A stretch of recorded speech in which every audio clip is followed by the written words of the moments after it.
I was staying with my brother for a couple of days, then I would have to sleep outside. So there have been nights where you have had to sleep outside? Yes, I've made it work. I know this is embarrassing and I could get in trouble for this, but I've also slept in, I think that my mom might have passed away from a broken heart because of me, because I tried to kill myself.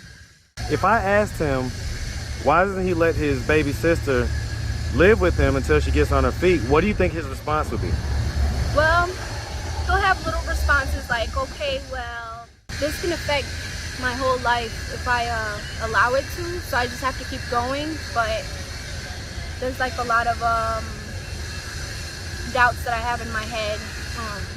There's voices telling me that I should, you know, just myself, but I don't. So, I don't know.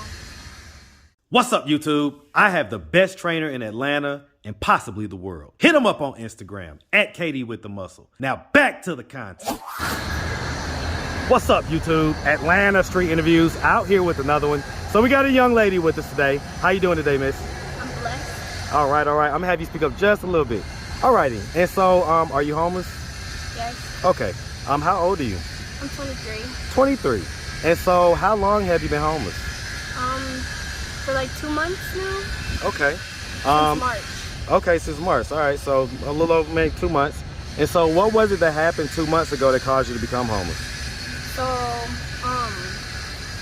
I had an apartment and someone was coming inside of my apartment, and I was being touched inside of my apartment as well. And you say you was being what? Touched inside of my apartment. And so,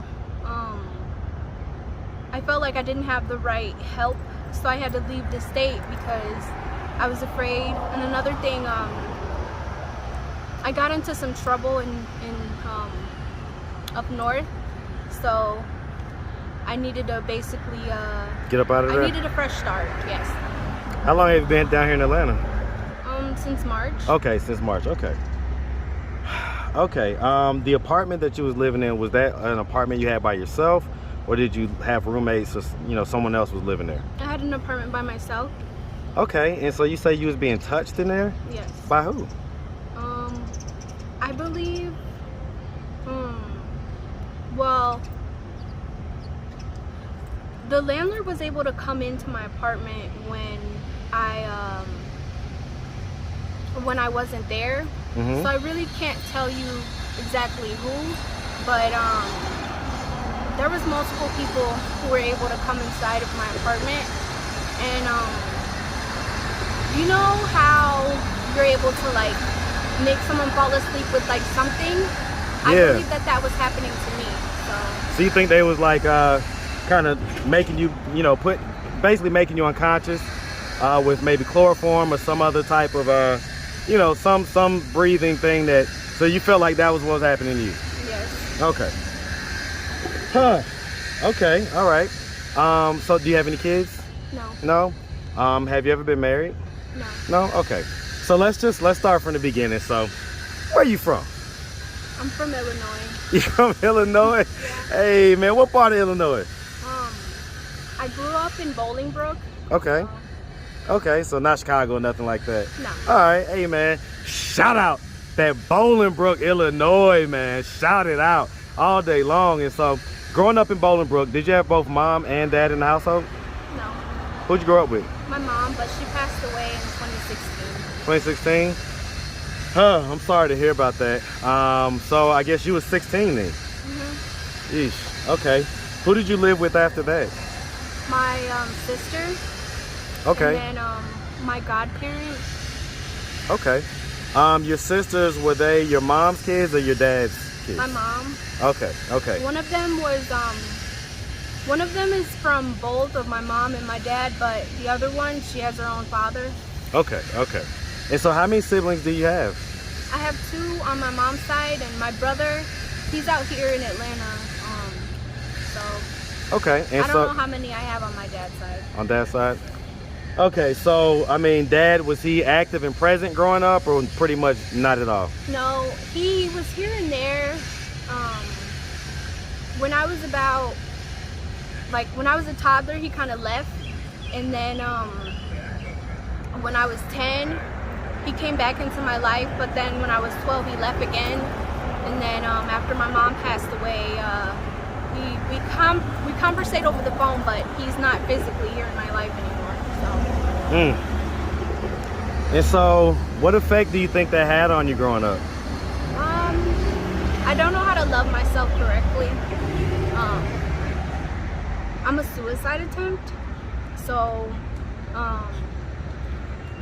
sometimes I have thoughts of suicide, and just like a couple of days ago, I tried to admit myself into a hospital to help myself get help, but I wasn't able to because I don't have any plans or actions, so they weren't able to help. So. When did the suicidal behavior begin? What age? When I was about 10 or 11. And why do you think you started doing that? My mom had, I think it was because I could see my mom going through so much stuff, and my mom had a divorce, and I was also a Jehovah's Witness, so at the age of 8 years old, I kind of stopped celebrating holidays. So I wasn't able to join my classmates. I wasn't able to, go to parties like that. I had to stay inside, and I had to realize that maybe that's for the best. That's for protection. So, yeah. Okay. So I'm gonna ask, right? Mm-hmm. Did anything ever happen to you when you was younger? Yes. What happened? I got touched by my cousin. So yeah. Was this an older cousin? Yeah. How much older was he than you? I was like 6 or 7, and he was like, I don't know, 16, 17, 18. And so, what type of touching are we talking about? He was actually like physically touching like my privacy. Like your private area? Yeah.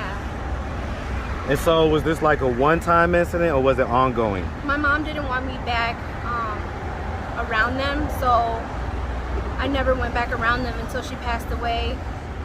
My sister wanted to be around them, so she brought me around them, but he wasn't there. I haven't seen him. I've only seen him once, so when you the one time you saw him, are you talking about back when you were 6? Or you talking about you've seen him one time since then? One time since then. How old were you the time when you saw him? Maybe about like 20 or so 20, 21, something like that? Yeah. What was that incident like when you saw him? I mean, it was all right. Like, there was nothing like, no feelings, I guess.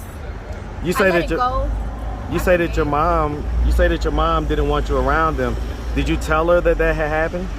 Yeah, I told my mom that it happened. Me and my sister told her what happened. My sister also got touched, so.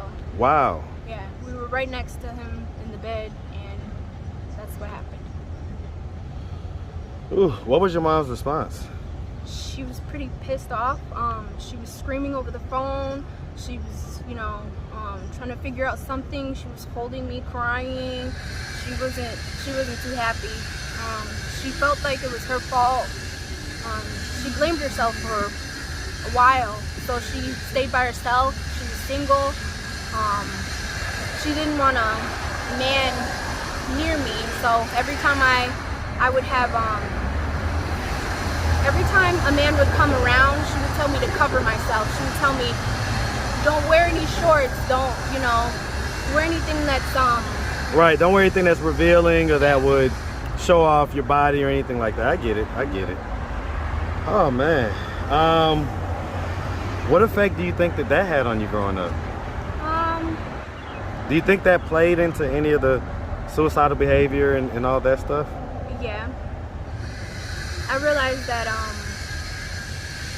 this can affect my whole life if I allow it to, so I just have to keep going, but there's like a lot of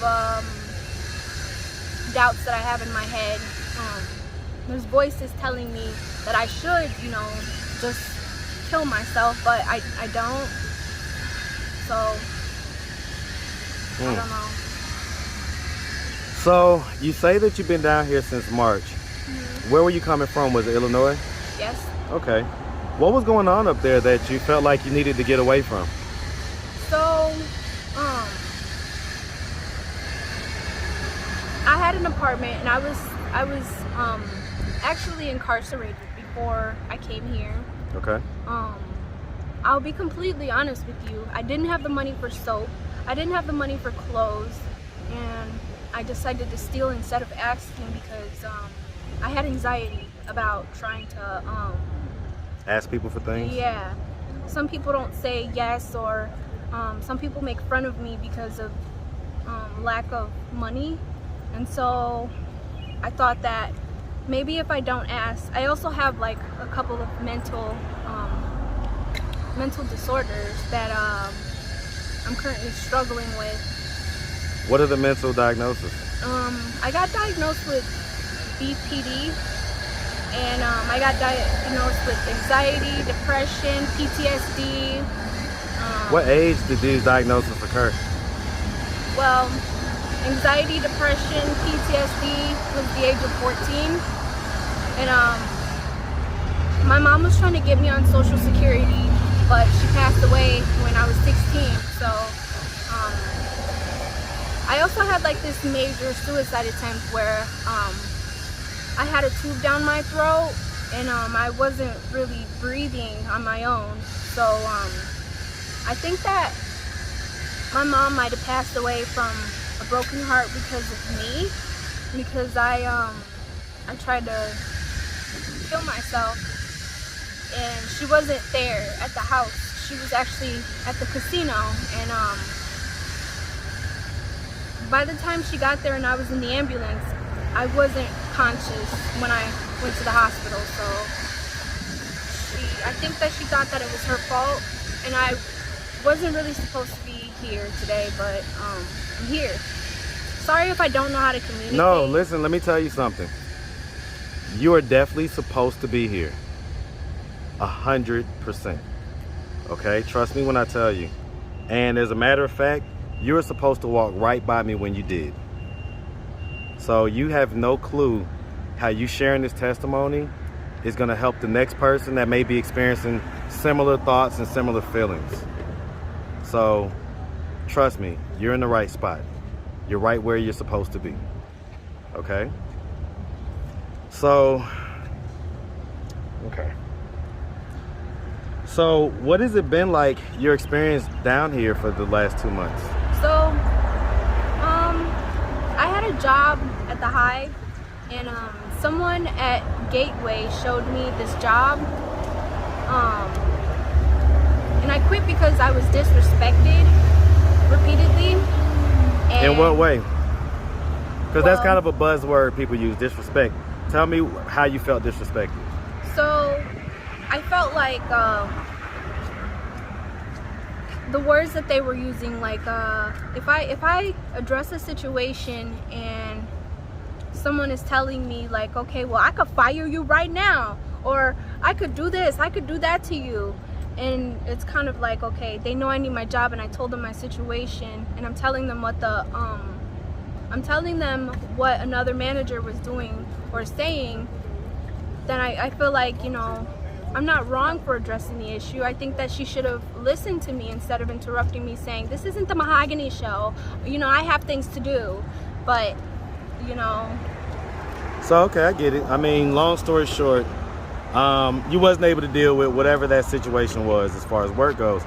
I mean, but are you like sleeping out on the street type deal? Or are you in a shelter? So okay. I'm currently at a homeless shelter right now. And So you was able to come here in March and get into a shelter? Well, I got in a couple of days ago, so. Okay, so you just got in a couple of days ago? Yes. So it took you about a couple of months. But my manager, she was helping me as well. So is that where you were staying with her type deal? No, she got me a room for a couple of days before. I was staying with my brother for a couple of days, then I would have to sleep outside. So there have been nights where you have had to sleep outside? Yes, I've made it work. I know this is embarrassing and I could get in trouble for this, but I've also slept in stairwells of hotels to keep myself safe. So You was able to sleep in the stairwell without someone coming and telling you had to leave? I got kicked out a couple of times, but I know that I'm not right for some of the things that I've done, but I'd rather be truthful. Well, listen, I don't think anybody's gonna shame you or blame you for just wanting to get a good night's sleep. And, you know, just wanting basic things like soap and stuff like that. So how long were you locked up for up there when you had, you know, stole that stuff or whatever? From August to December. And this was just Last year. That sounds like a misdemeanor. Yeah. So how The come? only reason why I didn't go back to court is because I missed the court date and I had anxiety about going back, and they put a warrant on me and I didn't have the money to bond out, and my family wasn't able to bond me out of jail. They didn't answer my calls. The only person who answered my calls is my brother, who's out here in Atlanta, and he told me to go back to Illinois, but I'm afraid, and I feel like I can make the money out here to go back to Illinois to pay my bond so that I can honestly be able to Live free and not have to have that hanging over your head. Your brother, so he knows that you're in this kind of homeless position? Yes. Why can't you stay with him? So I think it's just the petty little sibling stuff that Is this your older or younger brother? he's older than me. All Okay. of my siblings are older than me. Right. How much older is he than you? He's 30, I think, or a little above 30. Okay, so he's a good 7 to 8 years older than you. Yes. If I asked him, why doesn't he let his baby sister live with him until she gets on her feet? What do you think his response would be? Well, he'll have little responses like, okay, well, she still owes me money because she paid for my hotel room, and when I got paid, I was so excited to give him the money, and then he gave me attitude, and he was like, well, I threw your card away that you sent to my house, but that's the way that I'm supposed to pay him. And so I don't have the card to pay him. I don't have anywhere for the card to be sent to pay him. And I'm out here and I'm trying to pay manually to pay for my food. I just got a gym membership, and I don't even know if I'm going to be able to pay my gym membership to take showers there. Where's the gym membership at? LA Fitness, and it's only $50 to be honest. Well, that's a lot for LA Fitness though. I got an LA Fitness membership. It's like $35 a month or whatever. So we need to check into that. We'll tap into that after the interview. But okay. So you and your brother kind of don't mesh well all the time, type deal. No, we don't. Okay. All right. So we have the mental illness stuff. Do we have any drug issues or anything like that? I stopped smoking weed at the age of 20, and here and there I smoke weed. Well, Like okay, Mother's so Day. let me just say, besides weed and alcohol. So besides weed and alcohol, any other harder drugs? No. Okay, so what are we doing at this point to try to get ourselves out of this position of, you know, being homeless So and everything today else? I plan on getting my identification. I plan on trying to get a social security card. I have my birth certificate. My manager was able to help me with that. And I plan on getting a job either at Amazon or Kroger or another place. So that's what I'm here at Crossroads to do. Okay, all right. Well, listen, miss, we really appreciate you taking the time answering all of our questions. If anybody out there wanted to reach out, help, or donate, do you have a way they could do that? Do you have social media, Cash App, anything like that? My Cash App is Sharell17@yahoo.com. Spell that for us. SHARELL 17@yahoo.com. So there's not an at Yahoo on the cash thing. It's just like $sign and then $1 Momo19. how you spell Momo? Momo 19. Okay, so the number 1 and then MOMO and then 19. Okay, all right, we got it.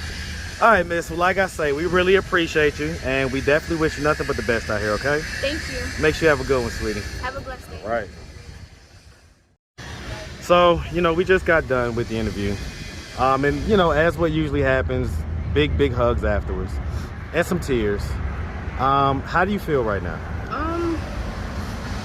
I mean, I'm blessed to share my story, but I'm embarrassed because I did steal, and I am doing the wrong thing by sleeping in the stairwell. So I don't promote anyone to steal or sleep in the stairwells, but that's how I've been trying to make it. So, well, listen, I don't think nobody's gonna, like I said, I don't think anybody's gonna feel negatively towards you about that. So, and you have a very sweet spirit. So, all right, sweetie. Well, listen, you make sure you have a good one, okay? thank you. All right.